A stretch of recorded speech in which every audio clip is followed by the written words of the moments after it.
Hello everyone, I'm Dr. Laura Davis, and today I'm going to talk to you about the first 10 chapters of Ella Montgomery's Anne of Green Gables. A fantastic book, one of my very favorite all-time books. So first I want to just talk to you about Ella Montgomery and the context of this book a little bit.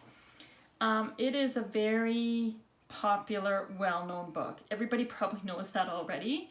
But the kind of popularity that this book has had over the years, it was published in 1908 in Canada and around the world. It is a Canadian novel, but it is read all around the world and has been translated into numerous languages. But since its publication, it has continued to be extremely popular for children and adults alike. It is a children's book. It was written for children. Adults love it too. So very unusual for this kind of a book to gain such notoriety and popularity worldwide. It is also, like Anne of Green Gables is the main book in the series, but it becomes a series. So Ella Montgomery, the first book she wrote in the series was Anne of Green Gables, and then we have many other books that come, that follow Anne through her life after this book. And there have been television series done on this book. There was a 1985 series by CBC and then another series just done in the past few years by CBC. There have been other depictions of it. There are theme parks around Anne. So as I said, it's extremely popular and an important book in Canadian literature and as a work of children's literature. Okay. I'm going to talk about Anne as an orphan. So we get her status as an orphan right from the beginning of the book. And this is important because this notion of orphanhood, I guess you could say, is a kind of trope in children's literature and is particularly common with child heroes. We're going to see this notion of the child protagonist as an orphan come up in other books of children's literature that we'll read in the course. So books like Harry Potter and Freak the Mighty all have orphans of sorts as their protagonists. You'll also notice that a lot of the Marvel heroes and so on, like Spider-Man, are orphans as well. So the idea of the orphan is really interesting because it's a child who's kind of unrooted or taken out of their roots, and they are kind of in need of that mother and father like figures in their lives. So as I said, the beginning of Anne of Green Gables really does foreground that orphan status for Anne. And interestingly, the book does not start with Anne. It actually starts with Rachel Lynde. Now she's a great character. She's a really important character in the book. She's basically kind of the country, it's a town, I guess. She's kind of like the town gossip. She keeps a watch over everybody. She figures out what's going on. And she also kind of, her views, I think, in a lot of ways represent a kind of aspect of early Canadian society's views. She has a very strong sense of what is to be expected and what is proper and what is not. So we get this from the very beginning. And so we see that the book begins with Rachel Lynde noticing that Matthew Cuthbert has taken his wagon and is heading out of town, and this is highly unusual. So Rachel Lynde, being kind of the gossip that she is and she needs to know what's going on with everybody, goes to Marilla's house and asks her, where the heck has Matthew gone? Okay, so Matthew and Marilla are brother-sister. They obviously neither of them have had children. They live together, and they, at the beginning of the novel, Matthew is getting older and he needs help on his farm. So they decide to adopt an orphan, a boy, to help Matthew on the farm. So that's kind of how it starts. So Rachel Lynde doesn't know this. She goes to Marilla and asks, where's Matthew going? And so Marilla tells her, he's going to town because we are going to pick up a boy. We're going to adopt a boy to help him on the farm. Marilla is horrified because she's heard all of these horror stories about orphans, which tells us something about the way orphans were perceived coming sort of out of the Victorian time period, right? Often they were perceived as immoral because they must have had immoral parents if for example, they were born out of wedlock or something, in other cases, something tragic happened to the parents. But often there's a sense that orphans might have come from sketchy parents. And so there's that sense of them already being kind of immoral or perhaps untrustworthy. And so Rachel has all these stories about orphans who people have taken in who have been untrustworthy. And of course she shares them with Marilla. So we get a very strong sense of Rachel's character right away from the beginning. So with this, when, of course, there's kind of the mistake that when Matthew gets to where he's supposed to pick up Anne, he realizes it's a girl. It's supposed to be a boy, and there's been some sort of misunderstanding. Now Anne starts to talk his ear off. Again, very kind of unusual, right? That the children were more coming out of Victorian times, supposed to be seen and not heard. She's talking to him. He can't say no. He's a very sort of quiet individual. He doesn't know what to say or how to handle the situation of it being a girl instead of a boy, and so he takes her home.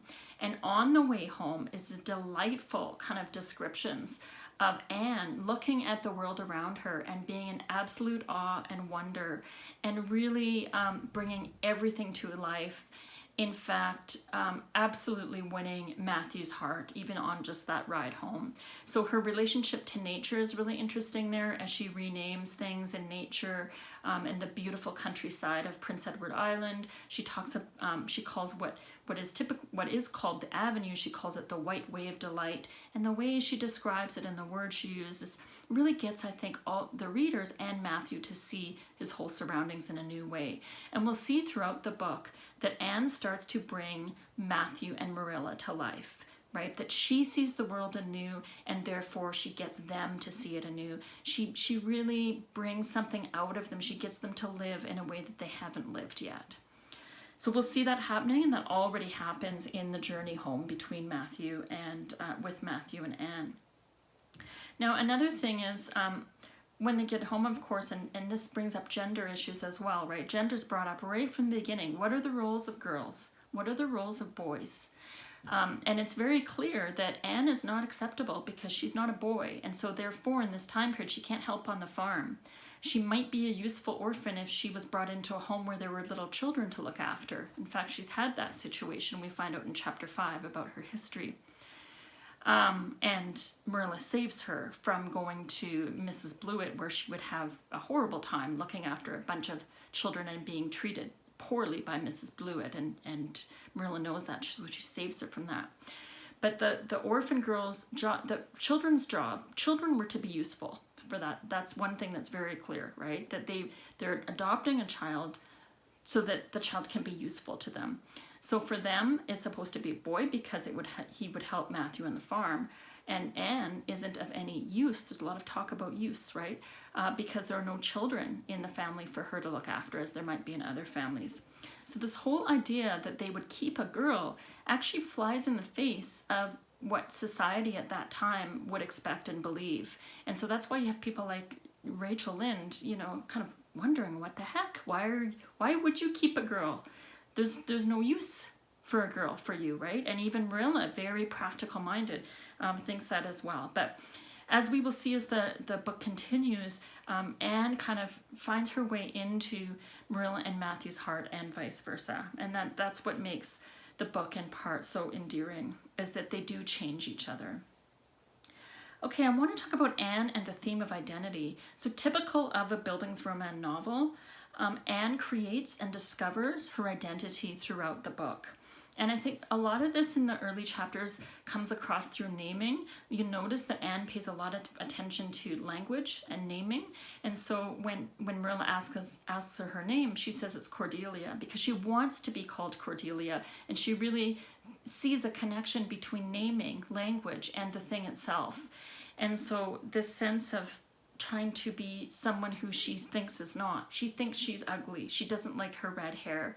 She believes that a name like Cordelia would be beautiful, and she would love to step into that sort of role. So the sense of not maybe appreciating or knowing her own identity at the time, but wanting to create one, and doing so in part through naming is really interesting there, where she calls herself Cordelia. Of course, again, Marilla with her very practical mindedness is, no, Anne's a perfectly fine name. You're sticking with Anne, and it's the true name. And that's another kind of value she wants to teach her, is to tell the truth. So we'll see that as well. Anne and yes, I wanted to say too that so there's a sense of Anne having to prove herself in those early chapters, because as she's brought back by Matthew, because he doesn't have the heart to say that at first that he doesn't know what to do. This girl's brought to him instead of a boy. He brings her home. He's won over by her. He wants to convince Marilla to keep her instead of a boy. Marilla's not convinced yet. She brings Anne back.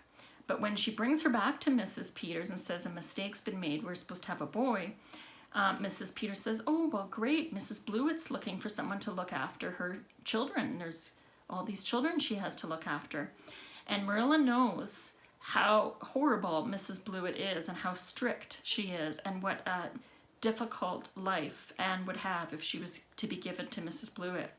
So she makes a decision not to bring her back and says, well, I better go take Anne back again and maybe talk things over with Matthew before I let you have Anne to go to Mrs. Blewett. This is an absolute turning point in the first 10 chapters because it's the first time that we see that actually Anne is starting to win over Marilla as well. And although Marilla comes across as quite hard and practical minded, she's soft, and she becomes, I think, more open and more soft as she gets to know Anne and as they have their lives grow together. Because Marilla grows as a mother. She's never been a mother before, but she becomes a mother when she adopts Anne, and she grows into that role as Anne grows into the role of a child and eventually a young adult. She's 11 years old when the story begins. Anne and religion. The theme of religion comes into the story kind of near the end of the first 10 chapters. I think it's around chapter 8 or so, when Anne prays and she has no clue what she's doing, and Marilla teaches her how to pray each night, and is kind of, I think, horrified that she has never prayed before and doesn't know how to do it. She says her prayer as if it's a letter, and at the end she says sincerely instead of amen, and so on. So there's a little bit of humor there as well.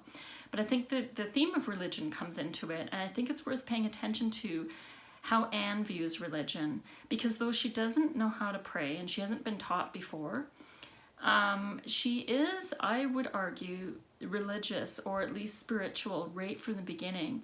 In fact, in some ways you could see her as being pantheistic. In other words, she sees God in everything, in all of nature. You can see that when she's going home on the ride with Matthew and appreciates the white way of delight, and everything she sees around her is absolutely spiritual. So this kind of connection to nature for Anne is kind of a connection to God, I would argue, as well. And if Anne seems anti-religious, I think it's more that she rubs up against some of the institutionalized notions of religion, but she has her own ideas about religion. So do pay attention to those moments in the text when Anne speaks her mind about what she thinks about religion and so on. At the same time, of course, in those early chapters, she's very much trying to please Matthew and Marilla and become the good girl that she's supposed to be, because she's under trial in those first few chapters. So we get a lot of, what's expected of a child in early Canada, and this kind of sense of proving oneself to be good and proving oneself to act in the way you're supposed to, for this young girl of Anne. Finally, I'll mention Anne and friendship, because near the end of the first 10 chapters, Anne is introduced to Diana, who becomes her, as she calls it, bosom buddy throughout the novel, and a very close friend all the way through. So she's first introduced by Matthew and Marilla because she lives close by, and they become friends very quickly. Anne, of course, has a sharp tongue. She speaks her mind almost against her own will, and this gets her into trouble with Rachel Lynde. And we find at the end of that first 10 chapters that she has to apologize to Mrs. Lynde. And again, this is something that is absolutely expected of her, and she kind of resists. One of the things we love about Anne is her feistiness and her kind of pushing back against the role that she's supposed to play, at the same time that she very much wants to play that role so that she's accepted, because she wants to be loved by Marilla and Matthew, and she loves Green Gables so much as well. So an absolutely wonderful book. I've only talked about the first 10 chapters. I'll be providing more short videos or notes on subsequent chapters. I hope you enjoyed the first 10 and have fun continuing to read Anne of Green Gables.